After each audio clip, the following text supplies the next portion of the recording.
To set up a course gradebook in D2L, select Grades from the navigation bar, then click on Settings in the right-hand side.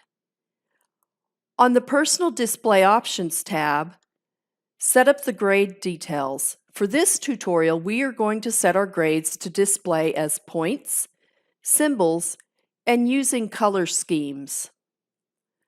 Scroll down and select Repeat Final Grades option to set the calculated final grade column to be displayed at the beginning of the user list.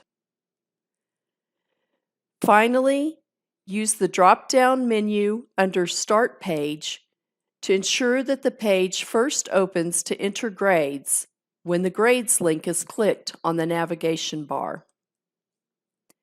Click Save to store your personal display options.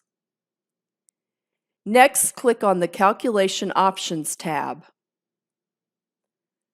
This is where you can set up the way that Gradebook calculates grades. D2L provides three options for calculating grades: weighted, by points, or by a custom formula. For this tutorial, we will select points. Next, scroll down and set the Final Grade Released option to Calculated Final Grade.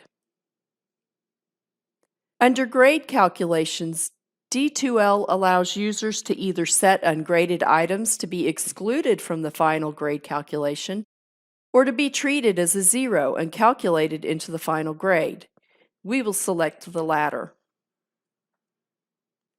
Next, ensure Auto Update is checked. This setting automatically updates the final grade. If this option is not checked, final calculated grades must be manually recalculated to account for any modifications.